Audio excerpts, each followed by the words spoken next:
ये मीडिया वाले सेट कर कर बैठ जाओ जरा भाई।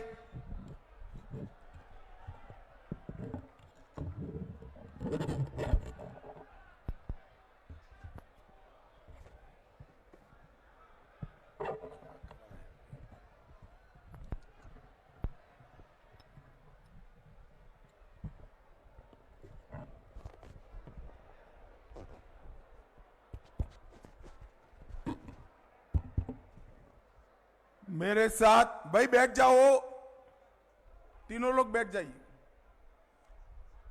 मेरे साथ बोलिए, भारत माता की। क्यों भाई? दुर्ग वालों की आवाज को क्या हो गया है? अरे बैठ जाएंगे यार, तुम बैठ जाओ पहले, पीछे बैठते बैठते यार, बैठ जाइए सभी लोग, प्लीज बैठ जाइए भाई।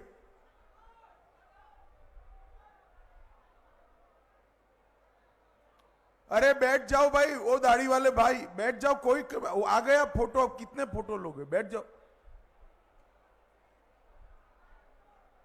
दुर्ग वालों की आवाज को भाई क्या हो गया है? तीसरी बार मोदी जी को प्रधानमंत्री बनाना है या नहीं बनाना है?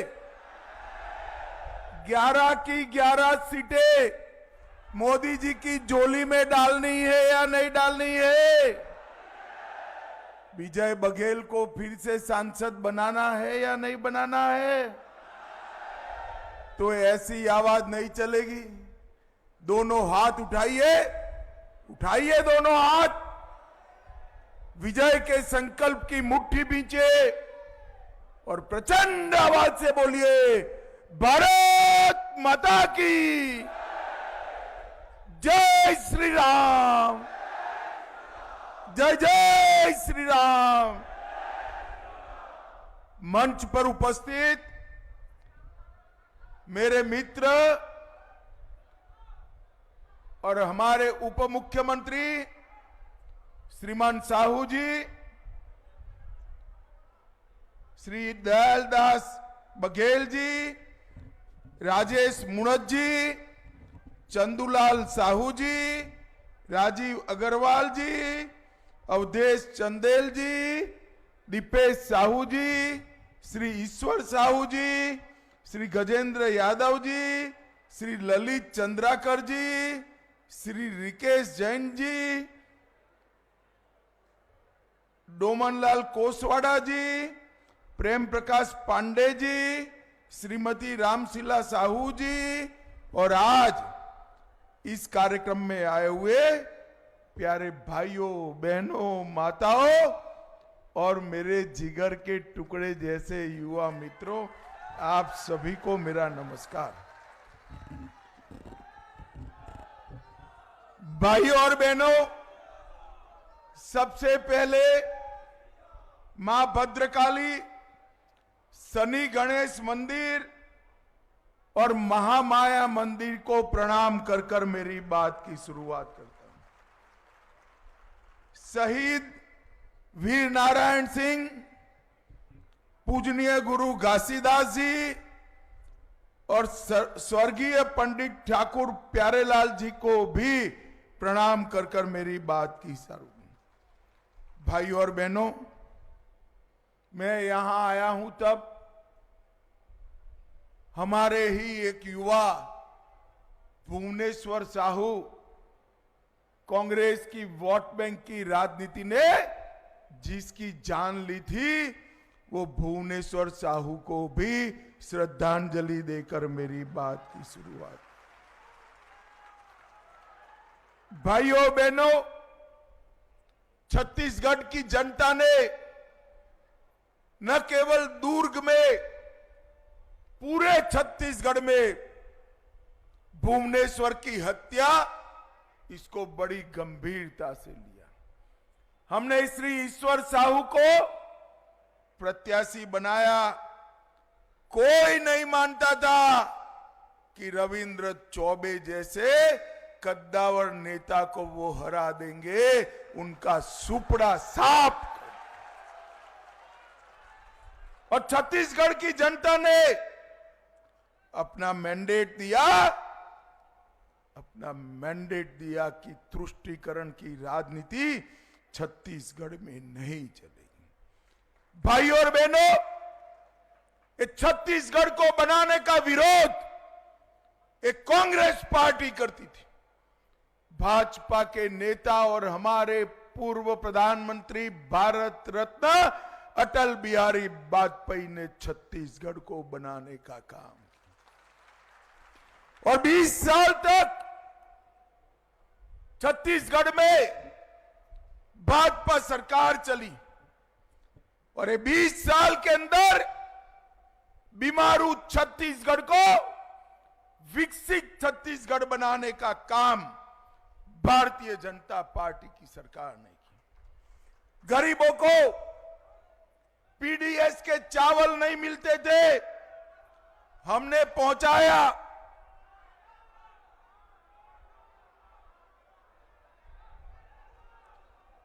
पीडीएस का चावल कुछ नहीं भाई, मीडिया वाले के लिए कह रहे, बैठ जाओ बैठ जाओ।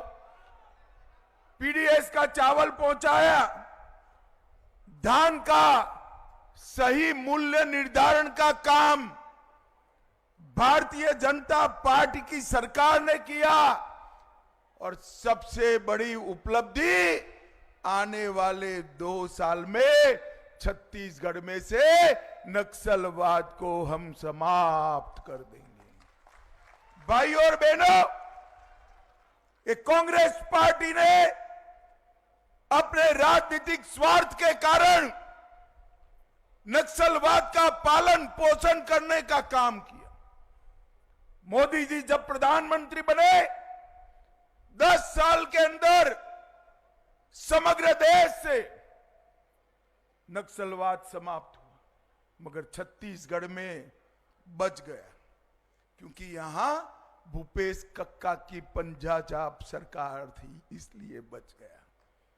परंतु जैसे ही आपने विष्णुदेव साय को मुख्यमंत्री बनाया, कमल फूल की सरकार बनाई, हमारे गृह मंत्री और मुख्यमंत्री ने 4 ही महीने में करीब करीब 90 नक्सलियों को समाप्त करने का काम भारतीय जनता।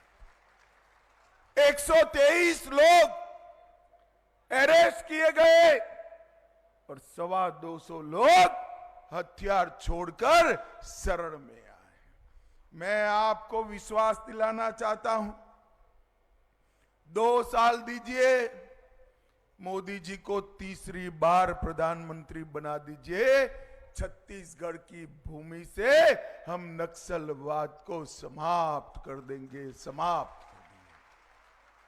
भाई और बहनों, आज मैं यहां आया हूं तब मोदी जी ने 10 साल में ढेर सारे विकास के काम किए, मैं उसकी बात बाद में करता हूं।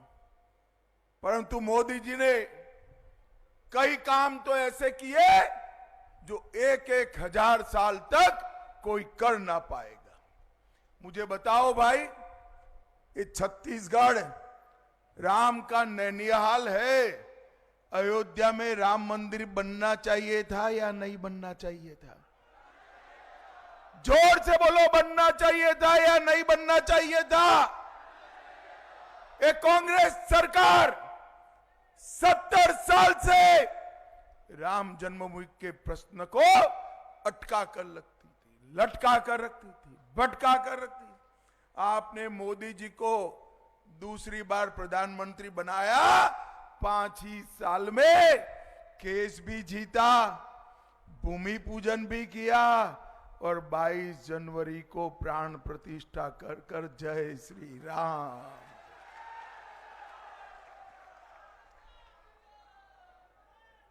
और ट्रस्ट वालों ने ये राहुल बाबा को निमंत्रण दिया, मगर राहुल बाबा प्राण प्रतिष्ठा में नहीं गए क्योंकि उनको वो अपनी वोट बैंक का डर लगता है, वोट बैंक का डर लगता है। भाई और बहनों, जो लोग वोट बैंक की राजनीति करने के लिए रामलला की प्राण प्रतिष्ठा का निमंत्रण ठुकरा दे, वो लोगों को इस देश पर शासन करने का अधिकार नहीं। दुर्ग वालों मुझे बताओ, ये कश्मीर जो है हमारा है या नहीं है? अरे जोर से बोलो, खरगे तक आवाज जानी चाहिए। कश्मीर हमारा है या नहीं है? एक खरगे साहब कहते हैं राजस्थान छत्तीसगढ़ वालों का कश्मीर से क्या लेन देन है। अरे खरगे जी, इस देश को आप जानते ही नहीं हो। आयु भली से पार कर गए, इस देश को पहचान नहीं पाए। छत्तीसगढ़ का बच्चा बच्चा कश्मीर के लिए अपनी जान दे सकता है, जान दे सकता है। भाई और बहनों, फिर से एक बार एक कांग्रेस पार्टी अपने वोट बैंक की लालच में कश्मीर में धारा 370 को अनेक साल तक संभाल कर रखी। ए फोटोग्राफर, यहां जाओ। अब अनेक साल तक संभाल कर रखी और एक अनोरस बच्चे की तरह गोदी में बिठा दिया। आप सभी ने मोदी जी को दूसरी बार प्रधानमंत्री बनाया।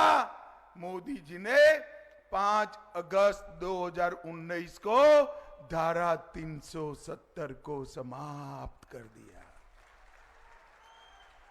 और एक कश्मीर हमेशा के लिए भारत का हिस्सा बन गया। भाई और बहनों, मैं आपको बताना चाहता हूं, मैं पार्लियामेंट में जब कश्मीर का बिल लेकर खड़ा हुआ, ये विजय जी थे, राहुल बाबा कहते थे धारा 370 मत हटाइए।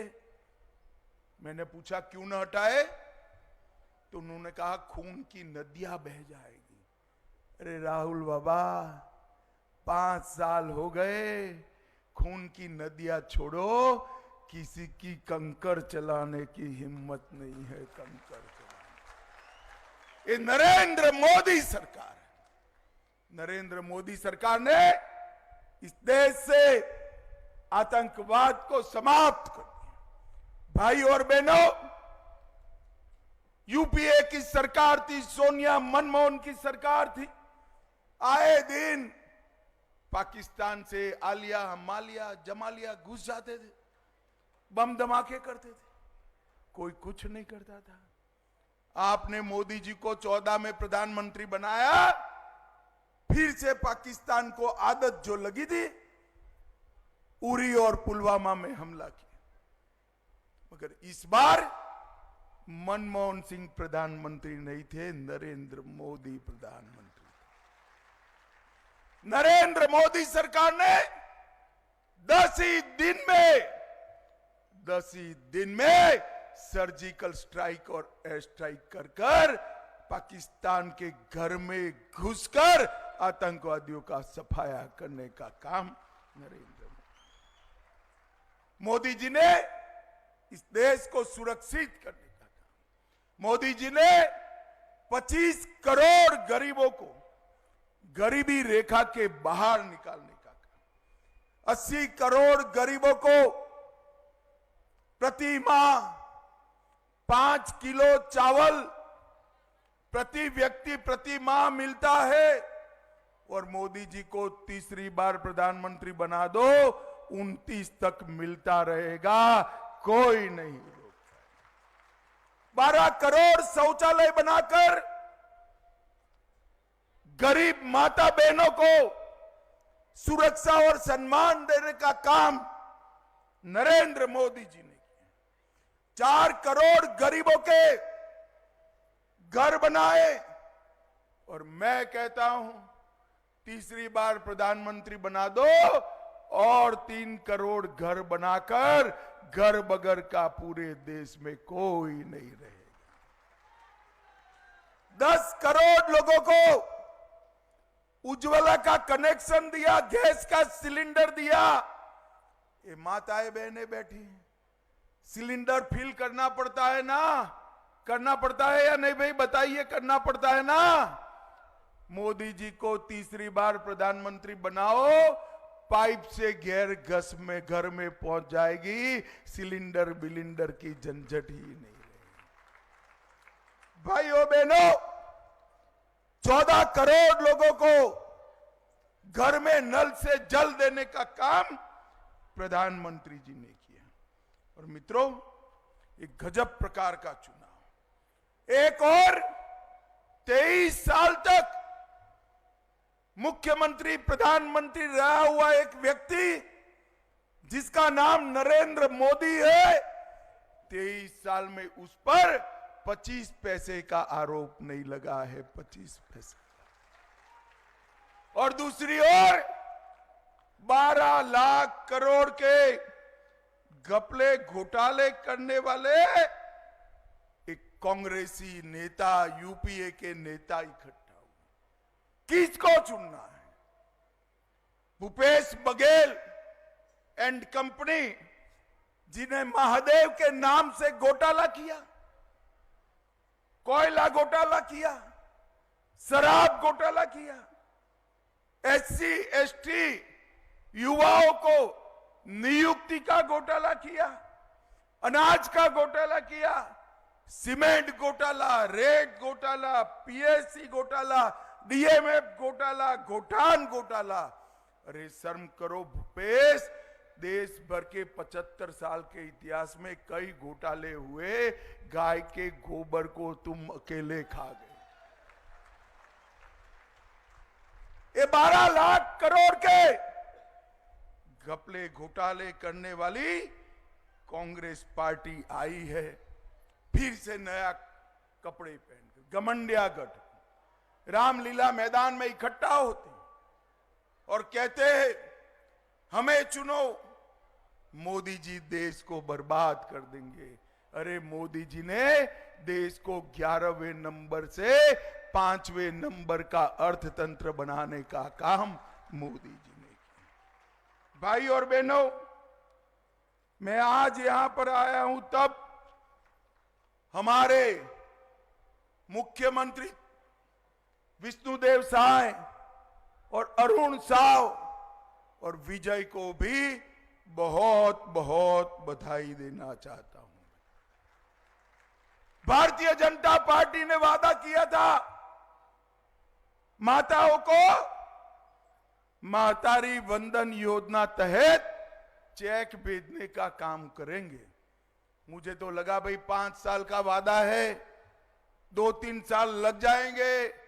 एक दिन सुबह फोन आया कि आज महिला दिन है, हम चेक की पहली किस्त भेज रहे हैं और माताओं बहनों हमारा वादा इन्होंने पूरा कर दिया। और 12 लाख से ज्यादा अधिक किसान बेमतेरा जिले में सार्वजनिक धान की अभी खरीदी हुई और एक ही जगह से 9,34,000 मैट्रिक टन चावल देश के भंडार में भरने का काम किया और 21 क्विंटल प्रति एकड़ 3100 रुपया एक मुश्त जारी करने का वादा भी भारतीय जनता पार्टी की सरकार ने पूरा किया। और जो पुराना हिसाब किताब था उसका भी 12 लाख से अधिक किसानों को पुराना बोनस भी देने का काम भारतीय जनता पार्टी की सरकार ने किया। भाई और बहनों, मैं भी सुन रहा था ये राहुल बाबा को तोते की तरह किसी ने ओबीसी समझा दिया है। राहुल बाबा, देश के जितने भी दल है इसमें पिछड़ा वर्ग का अगर कोई विरोधी दल है तो आपका दल कांग्रेस पार्टी है। भाइयों बहनों, कांग्रेस पार्टी सालों तक काका साहेब कालेरकर कमीशन का रिपोर्ट दबाकर एक कांग्रेस पार्टी बैठी गायब कर दी। सालों तक मंडल कमीशन का रिपोर्ट दबाकर एक कांग्रेस पार्टी बैठी गायब कर दिया। मंडल कमीशन का विरोध किया। मोदी जी ने पिछड़ा वर्ग को संवैधानिक मान्यता देकर पिछड़ा वर्ग आयोग बनाने का काम नरेंद्र मोदी जी ने किया। केंद्र की सभी जगह पर रिजर्वेशन देने का काम नरेंद्र मोदी जी ने किया है। और भाई और बहनों, ये झूठ फैलाते हैं कि भाजपा आरक्षण हटा लेगी। मैं कहकर जाता हूं, एससी, एसटी और ओबीसी के आरक्षण को कोई हाथ नहीं लगा सकता। ये मोदी गारंटी है, मोदी गारंटी। भाई और बहनों, जनजाति का भी सम्मान भारतीय जनता पार्टी ने किया। और ये विजय भाई आज बहुत कम बोले, चुपचाप बैठ गए हैं, मगर मैं आपको बताता हूं, आपके क्षेत्र के काम के लिए हर मंत्री से झगड़ा करने वाला सांसद कोई अगर एक है तो आपका सांसद विजय बघेल। ग्राम सड़क योजना के लिए सबसे ज्यादा 500 किलोमीटर की सड़क दुर्ग क्षेत्र में आई।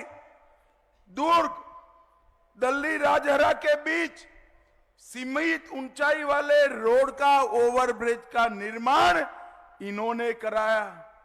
अमृत भारत स्टेशन के तहत 1500 करोड़ से दुर्ग सहित छत्तीसगढ़ के 7 रेलवे स्टेशन का विकास हो रहा है और 7000 यात्रियों की क्षमता वाले प्रतीक्षालय भी छत्तीसगढ़ में बन रहे हैं। 60 करोड़ से दुर्ग राजनांदगांव रेलवे लाइन शुरू कराई। रसमरा के बीच तीसरी लाइन शुरू हुई। जल जीवन मिशन दुर्ग क्षेत्र में 2 लाख घरों में पहुंचाया। 2,09,000 किसानों को किसान सम्मान निधि पहुंचाई। 11 लाख किसानों को फसल बीमा का फायदा दिया। दुर्ग भिलाई के बीच में वाईफेस ब्रिज का निर्माण किया और रायपुर से बेमेतरा और दुर्ग से राजनांदगांव की सड़क को बनाने का काम भी हमारे विजय बघेल ने किया है। भाई और बहनों, यहीं से भूपेश जी सांसद चुने, विधायक चुने थे, मगर जब चुनाव लड़ने का बारी आई यहां से राजनांदगांव चले गए। मैं आपको कहने आया हूं, ये कांग्रेसी फिर से देश की जनता के सामने झूठ बोलते। वो कह रहे हैं उनका घोषणा पत्र नहीं बोलते। मैं बता देता हूं आज छत्तीसगढ़ वालों, इन्होंने कहा है कि हम अल्पसंख्यकों के लिए अलग कानून बनाए। मुझे बताओ भाई, ये देश सरिया के आधार पर चलना चाहिए क्या?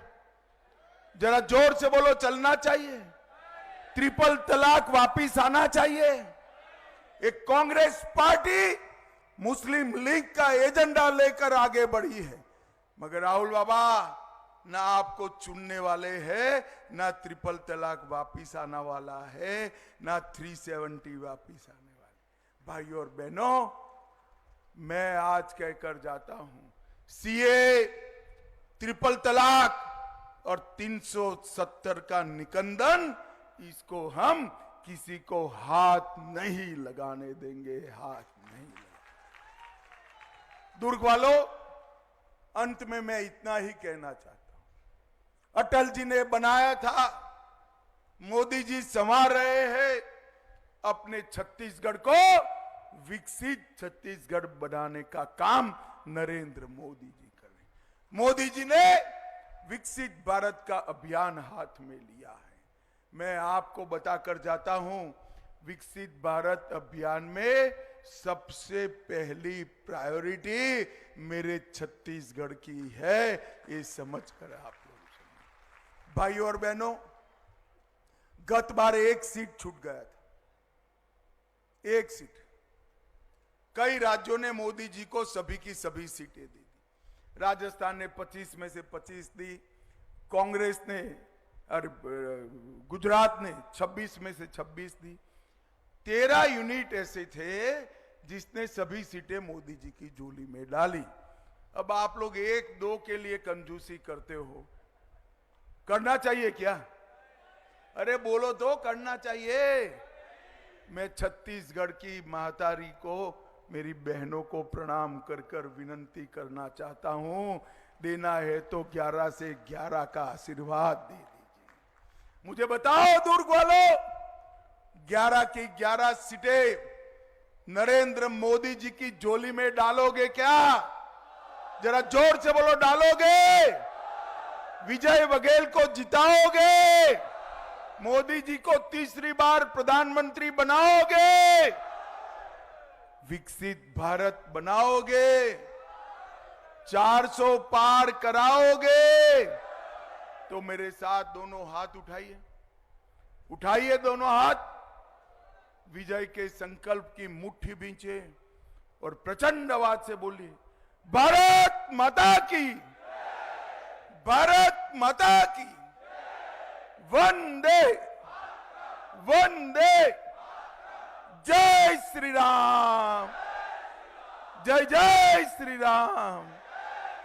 इतनी देर तक यहां बैठने के लिए, हमारे प्रत्याशी विजय बघेल का समर्थन करने के लिए आप सभी भाइयों बहनों का बहुत बहुत धन्यवाद। नमस्कार। प्रथम पंक्ति में बैठे मेरे सभी नेताओं से आग्रह करता हूं कि वो बड़ी माला से स्वागत करें। प्रथम पंक्ति में बैठे सभी मेरे आदरणीय नेतागणों से। भारत